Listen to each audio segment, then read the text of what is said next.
세미나라 그래서 편하게 제가 생각을 하고 왔는데 오자마자 옷을 벗기질 않나 무선 마이크를 씌우지 않나 참 어색합니다. 이게 사실 제가 굉장히 익숙한데 이게 벗고 설교한 적도 한 번도 없었거든요. 처음이에요. 지금 이거 어떻게 해야 될지 모르겠어요. 어디를 가려야 될지 제가 잘 모르겠는데 좀 쑥스럽습니다. 그러나 여러분 제 몸을 보지 마시고 주님의 말씀에 집중하는 시간이 될 수 있길 바랍니다. 같이 함께 따라해 보실까요? 끝까지 사랑해야 합니다. 제가 미국 간 지 이제 횟수는 8년, 만으로는 7년인데 미국 가기 전에 한 광고 그 카피를 기억을 합니다. TV 광고에 한 여성이 나와서 이렇게 이야기를 해요. 사랑은 움직이는 거야. 그 광고 내용은 사실은 여자의 마음이 좀 이렇게 갈대와 같다 하는 것을 좀 표현하는 약간 좀 네거티브한 부정적인 뉘앙스를 풍기는 것입니다. 이게 자꾸 시키면 되게 싫어하더라고요. 오늘 세미나니까 좀 편하게 할게요. 옆에 계신 분 아는 분만 얘기하세요. 모르는 분한테 물어보시면 괜히 서로 뻘쭘하니까 한번 물어보세요. 사랑은 움직이는 거야? 한 번 더 물어보세요. 정말 그런 거야? 남자분들은 잘 모를 거예요. 거기 보니까 여자분들의 그 마음이 이게 조금 남자가 어떻게 하느냐에 따라서 이렇게 좀 움직인다 이런 어떤 뉘앙스로 표현을 했는데 한국어가 참 좋은 게요. 여러 가지 의미를 우리가 생각할 수 있잖아요. 저는 그 광고 카피를 보면서 사랑은 움직이는 거야. 그래, 사랑은 동사다. 이런 생각을 했어요. 여러분 한번 같이 따라해 보실까요? 사랑은 동사다. 도대체 무슨 말인가? 사랑하면 되게 명사형으로 많이 생각하잖아요. 추상명사라고 생각을 하는 분도 계시고 사랑은 동사입니다. 사랑은 표현해야 사랑입니다. 마음속으로 나 그대를 사랑해 아무리 100번 1000번을 외쳐도 말로 표현하지 않으면 사랑하는 것이 아닙니다. 여자분들은 잘 아실 거예요. 아무리 남편분들이 여러분 잘해준다 해도 꽃 한 송이, 그죠? 때로는 다이아 반지는 아니지만 은반지라도 그렇게 선물을 준비해서 표현할 때 얼마나 기쁩니까? 남자분들은 유념해서 듣길 바랍니다. 오늘 교사 세미나니까 여러분 누구에게 적용할 수 있습니까? 우리 아이들에게 적용할 수 있어요. 주일학교 아이들, 또 유스그룹, 중고등부 학생들, 또 영어덜트. 제가 영어를 이렇게 잘 못하는데 가끔씩 쓰는 거 용서하십시오. 이게 유스가 돼가지고, 또 유스가 됐다는 말도 잘 죄송합니다. 이게 습관이 돼가지고요. 청년들 이렇게 사용할 수 있어요. 적용할 수 있어요. 사랑은 마음속으로만 품고 있는 게 아니라 표현하는 겁니다. 그래서 동사입니다. 오늘 예수님의 이 행동을 우리가 유념해서 살펴볼 필요가 있어요. 13장 1절 다시 한번 여러분 같이 함께 천천히 읽어볼까요? 한 절 말씀이지만 우리에게 큰 의미를 주는 말씀입니다. 시작. 6월절 전에 예수께서 자기가 세상을 떠나 아버지께로 돌아가실 때가 이른 줄 아시고 세상에 있는 자기 사람들을 사랑하시되 끝까지 사랑하시니라. 아멘. 예수님이 제자들을 사랑하시되 끝까지 사랑하셨습니다. 여기는 자기 사람들이라는 표현을 하잖아요. 그 안에 제자들 또 예수님을 따르던 사람들 다 포함될 수 있겠지만 사실 이 13장의 내용에 국한해서 볼 때 예수님이 이러한 이 장면 속에서 어떤 행동을 하시는지 우리가 보면 제자들로 우리가 좀 국한해서 볼 수 있을 것 같아요. 13장 전체 내용을 보면 예수님이 십자가 지시기 전날 밤입니다. 제자들을 다 불러 모으시고 손을 걷어붙이시고 수건을 두르시고 제자들의 그 냄새나는 발을 하나하나 다 닦아주시는 장면이 나옵니다. 12제자 가운데 예수님을 팔려고 배신하려고 생각하고 있던 제자가 있습니다. 누구죠? 가룟 유다입니다. 오늘 2절 말씀을 보면 마귀가 벌써 시몬의 아들 가룟 유다의 마음에 예수를 팔려는 생각을 넣었더라. 예수님을 팔려고, 자신의 스승인 예수님을 팔려고 유다는 벌써부터 계획을 하고 있었던 겁니다. 근데 그 자리, 바로 예수님이 제자들의 발을 씻겨주시는 그 자리에 가룟 유다도 같이 있었습니다. 예수님이 그 사실을 아셨을까요? 모르셨을까요? 이미 알고 계셨습니다. 하나님이신 예수님은 이미 가룟 유다가 자신을 팔 것을 알고 계셨어요. 그 상황 속에서도 가룟 유다에게 예수님은 어떠한 행동을 보이십니까? 뭐라 하지 않으십니다. 그저 그의 발을 닦아주시는 겁니다. 다시 말씀드립니다. 오늘 13장 1절의 말씀이 사실 결론적인 말씀이에요. 끝까지 사랑하셨습니다. 꼭 가룟 유다만 잘못이 있었는가? 제자들의 일면을 한번 여러분 이 사복음서에서 한번 보세요. 예수님을 3년 동안 쫓아다녔던 그 제자들의 모습이 어떠합니까? 예수님처럼 그렇게 바뀌어졌습니까? 아니잖아요. 바뀌어지는 것 같다가도 또다시 원위치.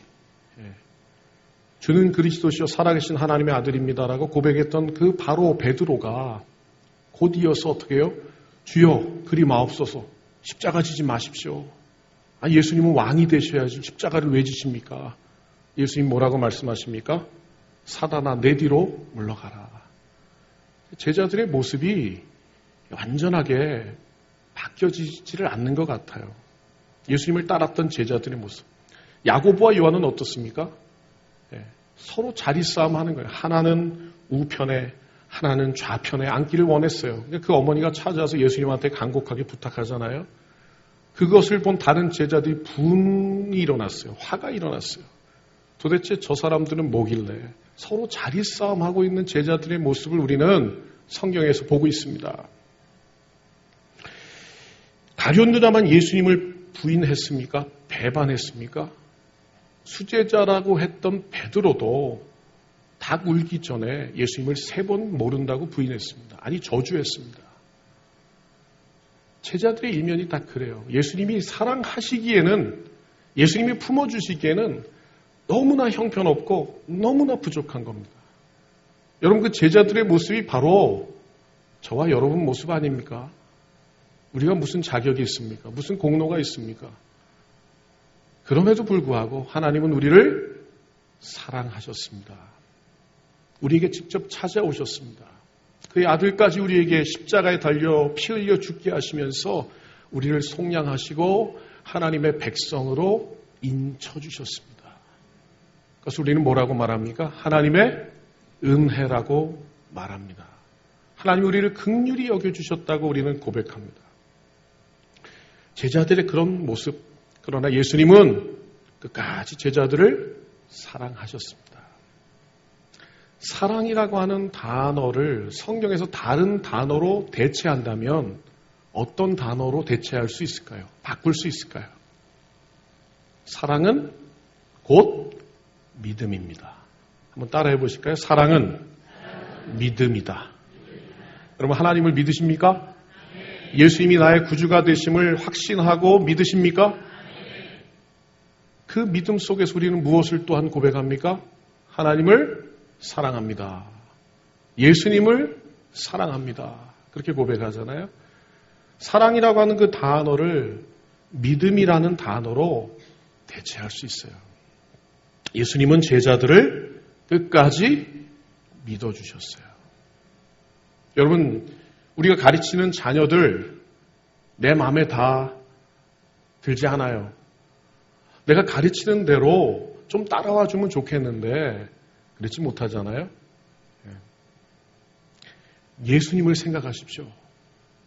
예수님도 나 같은 사람을 끝까지 믿어주셨는데, 끝까지 사랑해 주셨는데, 다른 사람 얘기할 거 없어요. 나를 보면 돼요. 부모님들이 자꾸 자녀들 교육할 때 자녀들한테 뭐라고 하죠? 이거 손가락 한번 내보십시오. 손가락을 다 한번 들어보시고 이렇게 야, 해보세요. 야, 그거밖에 못해. 잘 보세요. 손가락을 하나는 가리키지만 하나, 둘, 셋, 요건 여기 붙어 있잖아요. 나머지는 날 가리키고 있는 거예요. 야, 그거밖에 못해. 여러분, 누구 자식이에요? 내 자식이에요. 내 DNA를 타고난 거예요. 누구 탓하겠어요? 예? 우리가 가리키는 자녀들, 내 친자녀가 아니고 교회에서 가르치는 주일학교 학생들, 중고등부 학생들, 여러분 내 자녀가 아니기에 때로는 더 버겁습니다. 예? 때로는 잘 통제가 되지 않고요. 예? 가르치는 대로 좀 따라와주면 좋겠는데 그게 되지 않고요. 출석이라도 좀 하면 좋겠는데 말이 통하지가 않아요. 요즘 중고등부 학생들하고 여러분 교사하시는 분들 말이 잘 통하세요? 예. 말이 통하시려면 여러분 많이 공부하셔야 돼요. 예. 저나 이봉구 목사님은 사실 청소년, 청년 사역을 많이 했었습니다. 예. 아이들이 어떤 음악을 듣고 있는가, 어떤 음식을 좋아하는가, 아이들의 성향이 어떤가 이런 것들을 많이 고민하고 그것에 눈높이를 맞춰줘야 돼요. 어떤 중고등부 담당하는 목사님이 미국에 있는데 그 목사님이 고민을 얘기하더라고요. 식사하면서 아이들이 도대체 설교에 집중을 안 한다는 거예요. 내가 정말 열심히 준비해서 말씀을 전하는데 그렇게 땀을 뻘뻘 흘려가면서 준비해서 말씀을 전하는데 아이들이 자기하고 눈도 아이 컨택도 안 하고 뭐 반응도 없고 다 고개를 숙이고 있고 그래서 제가 물어봤어요. 몇 분이나 설교하세요? 그랬더니 제가 1시간 설교합니다. 여러분 당연히 아이들이 고개를 숙일 수밖에 없는 거예요. 초등학생은 더 짧고요. 중고등학생들은요. 15분에서 20분 사이에 효부를 봐야 돼요. 말씀 임팩트하게 그에게 딱 들어가야 돼요. 길게 한다 그래가지고 그 아이들이 그 말씀을 다 들을 거라고 생각하면 착각이에요. 네. 교육자들뿐만이 아니에요. 가르치는 교사분들 이렇게 같이 아이들 놓고 성경 공부하시잖아요. 어떻게 하면 아이들이 효과적으로 말씀을 받아들일 수 있을 것인가. 그 메소돌로지, 방법에 대해서 정말 많이 생각하고 기도하시면서 준비해야 기도하면서 준비하라 그러니까 여러분 많이 준비하는 게 다 된다고 생각하지만 그게 아니에요. 그 아이들의 눈높이를 생각해야 되는 거예요. 여러분 그러한 좀 지혜로운 교사들이 다 되시기를 축원합니다. 예수님은 상당히 지혜로우셨어요. 제자들에게 설명하실 때 제자들이 잘 이해 못할까 봐 때로는 비유로 적절하게 그들 이해하기 쉽게 잘 설명해 주셨어요. 천국의 복음에 대해서 예수님처럼 그렇게 탁월하게 그런 비유를 들어서 설명하신 설교가가 있을까요? 없습니다. 아무리 뛰어난 목회자 설교가라도 예수님만큼 그렇게 탁월하게 제자들에게 맞추어서 설교하신 설교가는 없어요. 설교자도 예수님의 말씀에 근거해서 그 말씀을 내가 말씀을 전하는 그 대상자들에게 효율적으로 효과적으로 들려질 수 있도록 고민하면서 증거하는 것이 필요합니다. 여러분 그럴 때 변화가 일어나는 거예요. 다시 본론으로 넘어갑시다. 예수님은 끝까지 제자들을 믿어주셨어요. 여러분 얼만큼 여러분 가르치는 제자들을 믿고 계십니까? 믿으세요? 기도는 하지만 쟤는 안 돼. 쟤는 틀렸어. 내가 기도한다고 될까? 내가 그렇게 애쓴다고 될까? 여러분 믿으면 다 됩니다. 하나님께 다 맡기면 됩니다. 그 말씀을 들으면서도 우리 한편에서는 안 된다는 부정적인 생각이 자리 잡고 있지는 않아요. 쟤는 안 돼. 하나님은 가능하게 하십니다. 내가 할 수 없지만 나와 내 제자 사이에 Eternal You, 영원하신 하나님께서 함께 하시고 상담자가 되어주시고 그들의 위로자가 되어주시면 여러분 내가 하는 것이 아니고 바로 전능하신 하나님의 손길이 그 아이의 마음을 만지고 터치하고 고치고 온전케 해서 예수님의 제자로 온전한 삶을 살아갈 수 있도록 바꿔주신다는 사실을 여러분 결단코 잊지 마시기를 축원합니다. 예수님은 끝까지 믿어주셨어요. 믿는다는 그 의미는 뭐냐면 참아주셨다는 거예요. 믿음이라는 단어가 히브리어로 보면 에뮤나라는 단어예요. 그게 뭐냐면 견디다, 참다, 인내하다 이런 단어입니다. 내가 그 사람을 믿어준다는 것은 그 사람을 기다려준다는 거예요. 참아준다는 거예요. 여러분 얼만큼 여러분이 가르치는 학생들을 믿고 계십니까? 얼만큼 참아주십니까? 끝까지 참아야 됩니다.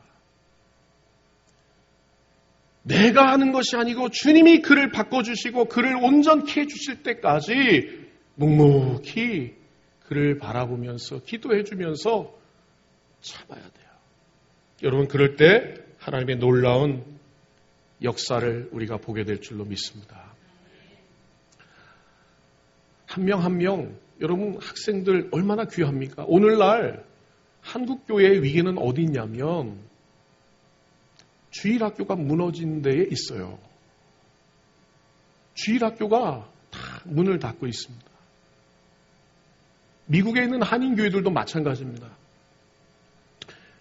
큰 규모의 소위 메가처치들, 건물이 있고 재정이 좀 있고 인적 자원이 있는 교회들은 수평이동 교인들로 인해서 그냥 유지하는 정도예요. Born again Christian, 예수 믿고 세례받는 교인들이 점점 줄어들고 있다고요. 주일학교는 더 할 나위가 없습니다. 더 말할 필요가 없습니다. 여러분 주일학교가 무너지면 교회의 다음 세대, 넥스트 제너레이션이 무너지면 교회는 소망이 없습니다. 여호수아 이후에 어떤 세대가 일어났다고 성경은 말합니까? 다음 세대요? 아닙니다. 다른 세대가 일어났다라고 말합니다. 하나님을 알지 못하는 거예요. 하나님의 역사를 인정하지 않는 거예요. 다음 세대가 아니라 다른 세대가 돼버렸어요. 이스라엘 역사의 오점은 바로 거기 있습니다. 하나님의 말씀을 다음 세대에게 전수하고 그들이 그 말씀을 붙들고 하나님만 섬기는 백성이 되어야 할 텐데 그거 못한 거예요. 여러분 우리는 어떻습니까? 하나님의 말씀으로 아이들을 정말로 양육하고 그들의 삶 속에 하나님의 역사하시도록 우리가 믿어주고 기다려주고 그들의 눈높이에 맞춰서 우리가 사역을 하고 있나요?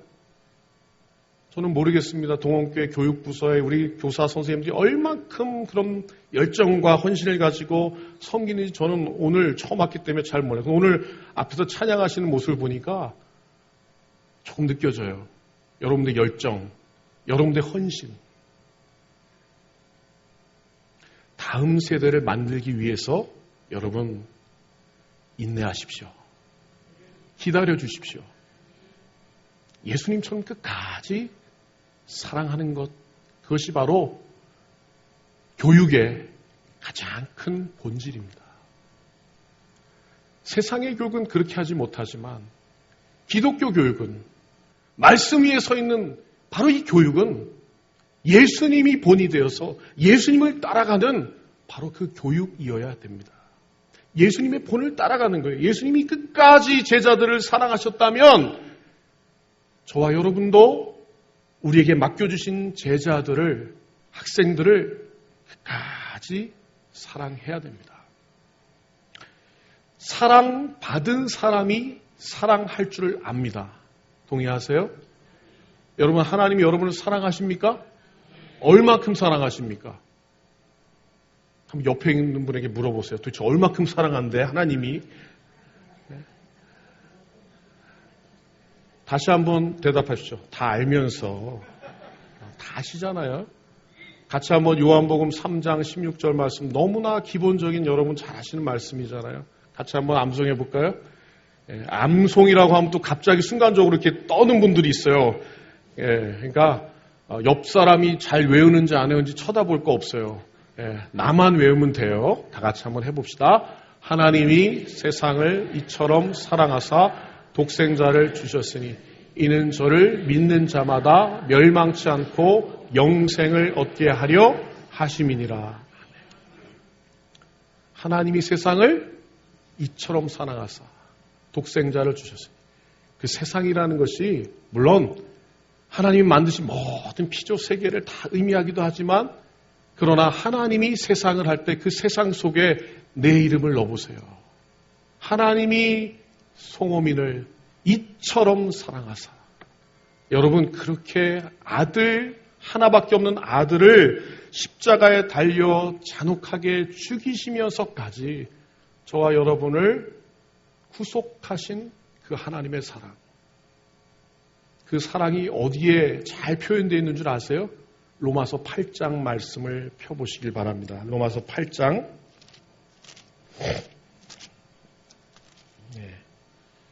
31절에서 39절까지 말씀이에요.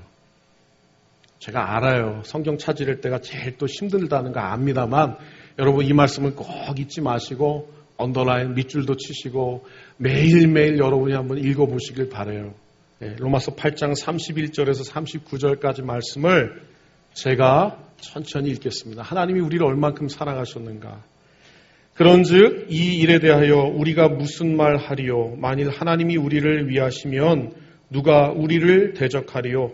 자기 아들을 아끼지 아니하시고 우리 모든 사람을 위하여 내주신 이가 어찌 그 아들과 함께 모든 것을 우리에게 주시지 아니하겠느냐. 누가 능히 하나님께서 택하신 자들을 고발하리요. 의롭다 하신 이는 하나님이시니 누가 정죄하리요. 죽으실 뿐 아니라 다시 살아나신 이는 그리스도 예수시니 그는 하나님 우편에 계신 자요 우리를 위하여 간구하시는 자신이라. 누가 우리를 그리스도의 사랑에서 끊으리요. 환난이나 곤고나 박해나 기근이나 적신이나 위험이나 칼이랴. 기록된 바 우리가 종일 주를 위하여 죽임을 당하게 되며 도살당할 양같이 여김을 받았나이다 함과 같으니라. 그러나 이 모든 일에 우리를 사랑하시는 이로 말미암아 우리가 넉넉히 이기느니라. 내가 확신하노니 사망이나 생명이나 천사들이나 권세자들이나 현재일이나 장래일이나 능력이나 높음이나 깊음이나 다른 어떤 피조물이라도 우리를 우리 주 그리스도 예수 안에 있는 하나님의 사랑에서 끊을 수 없으리라. 아멘. 말씀 그대로입니다. 하나님의 사랑입니다. 아들까지 대신 죽이시면서 여러분 한 사람을 구하신 거예요. 지구상에 60억, 65억이 되는 인구가 있지만 아니 지구상에 단 한 명 여러분 홀로 이곳에 존재했다 하더라도 하나님은 그의 아들 예수 그리스도를 이 땅에 보내셔서 십자가에 피 흘려 대속의 제물이 되게 하셨을 겁니다. 집 나간 둘째 아들이 돌아올 때 그 아버지가 기뻐 뛰며 그 아들을 맞잖아요. 너는 여전히 내 아들이야. 뭐라고 하지 않습니다. 그 아버지가 어떻게 했어요? 끝까지 기다려주셨어요. 매일매일 상고가 먼데 언제쯤 내 아들이 다시 돌아올까 기다리면서 그 아들을 바라보는 그 아버지의 마음이 바로 우리 하나님 아버지의 마음이잖아요. 우리를 그렇게 사랑하셨고 우리가 그 사랑을 받은 자라면 우리가 그 받은 사랑을 어떻게 해야 됩니까? 흘러 넘치도록 우리 역시도 그 사랑을 베푸는 자리에 있어야 합니다. 여러분 특별히 교사로 하나님이 여러분 부르셨습니까? 그냥 부르신 게 아닙니다. 사실 교사는요 잘 알아주지 않아요. 교회에서. 찬양대, 성가대, 저희는 찬양대라 그러는데 성가대원들, 앞에서 찬양하는 분들 다 귀한 분들이에요. 근데 사실은 앞에서 이렇게 드러나지 않으면서 사실 뒤에서 아이들의 서포트하고 케어하고 어려운 부분들이 한두 가지입니까? 그렇다고 해서 뭐 드러나는 거 아니에요.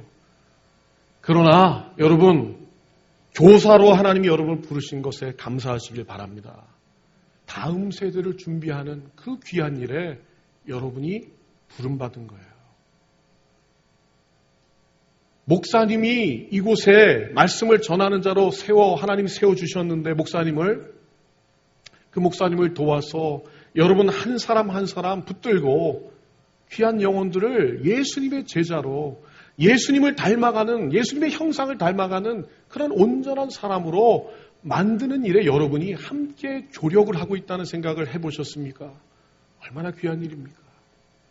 한 사람 한 사람 혹 내 마음에 들지 않더라도 내가 그를 어떻게 통제할 수 없는 상황일지라도 예수님이 제자들을 사랑하신 것처럼 하나님이 우리를 사랑하신 것처럼 끝까지 믿고 인내하면서 한 명 한 명 귀하게 양육하는 귀한 교사들로 서게 되시기를 축원합니다.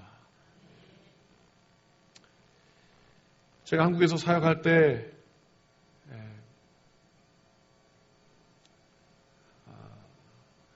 한 남자아이, 6학년짜리 아이인데 그 아이가 혼자 교회를 나오는 거예요. 이 시간쯤 되면 이제 좀 졸리실 시간이 되시는 것 같은데 여러분 제가 예화하고 또 결론을 맺겠습니다. 6학년짜리 어린 아이인데요. 그러니까 혼자 교회를 나오게 됐어요. 누가 전도한 것도 아니에요. 혼자 교회를 나오는 거예요. 본인 마음이 그렇게 감동이 돼서 그랬는지 모르겠어요. 근데 교회를 출석하면서 아무튼 열심히 초등부에 찬양팀이 있었는데 찬양팀도 하고 성가대도 하고 호진이라는 아이입니다. 기도만 하면 이 아이가 이제 말씀 끝나고 기도를 아이들 시키고 하는 기도하면은 울어요. 얘기를 잘 안 해요. 왜 우니? 그냥요. 한 번은 제가 교회 밖에서 피자 사준다고 만나자고 했어요. 하굣길에 만나서 그 아이하고 이야기를 했어요. 여러분, 교회 안에서 아이들이 이렇게 같이 있는 또래 아이들끼리 있는 데서 선생님과 상담을 하기를 좀 거려하는 아이들이 있어요. 힘들어하는 아이들이 있어요. 밖에서 만나시길 바랍니다. 여러분 주머니를 좀 터시길 바랍니다. 턴다는 표현이 죄송합니다. 여시길 바랍니다. 아이들 짜장면도 사주시고 피자도 사주시고 하나도 아깝지 않습니다. 지나고 보세요. 정말 보람이 있고 감사해요. 그 아이를 제가 만나서 피자를 사먹이면서 물어봤어요. 도대체 호진아 너 왜 이렇게 목사님, 전도사님 그때 전도사 때 전도사님 말씀 끝나면 왜 그렇게 우니? 우리 엄마 아빠가 교회 안 나와요. 나 혼자 천국 가고 싶지 않아요.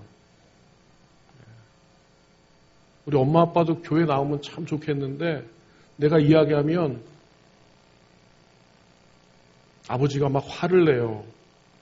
술 먹다가 술병을 집어던지고 집에 난리가 나요. 얘기를 못 꺼내겠어요. 6학년짜리 아이가 그래요. 그러니 주일날 교사 모임을 하면서 그 이야기를 했어요. 교사들하고 같이 우리 호진이를 위해서 그 가정을 위해서 함께 기도합시다. 매주일 기도했습니다. 연말이 되면 항상 이렇게 아이들 유치부 아이들은 재롱잔치를 하고 또 초등부 아이들 나와서 이렇게 한국말이 좀 딸려가지고 죄송합니다. 뭐라 그러죠? 앞에서 이렇게 뭘 하잖아요.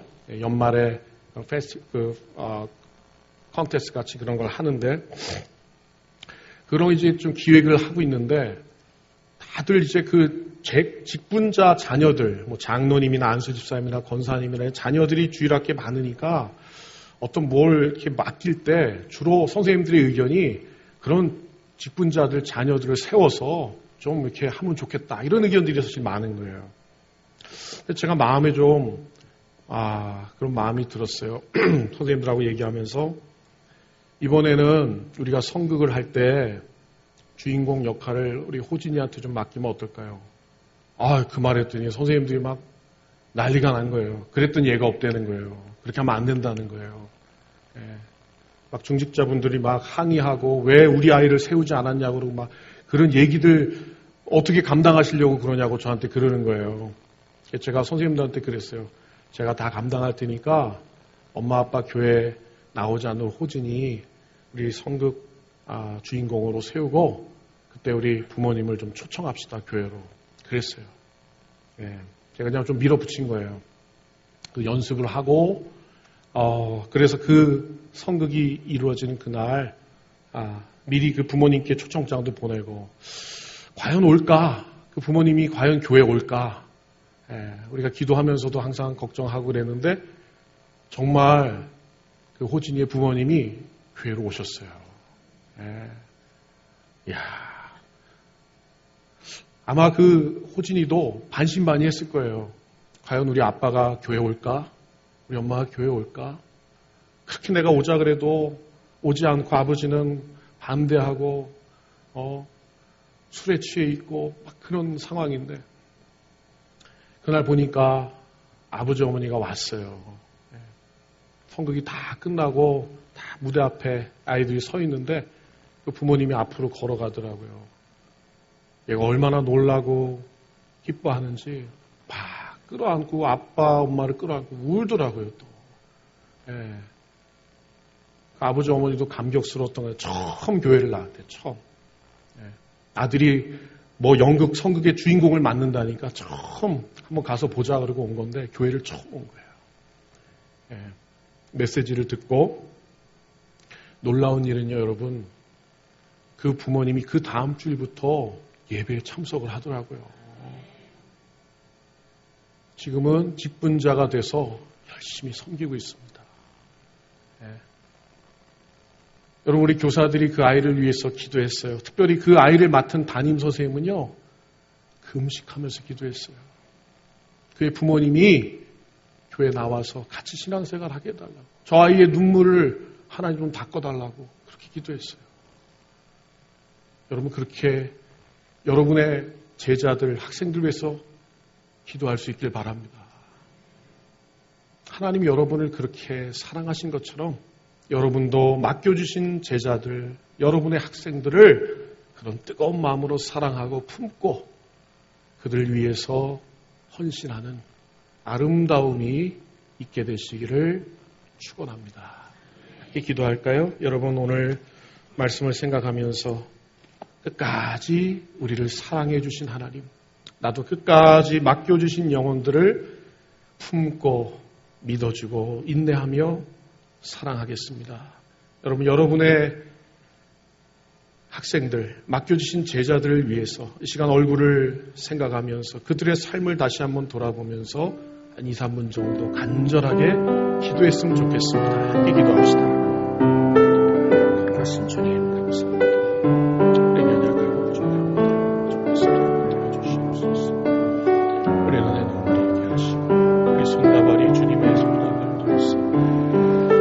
정말로 주님의 귀한 제자들 만드는 우리가 도구가 되게 하시옵소서. 주님, 우리의 힘으로는 없다고 했습니다.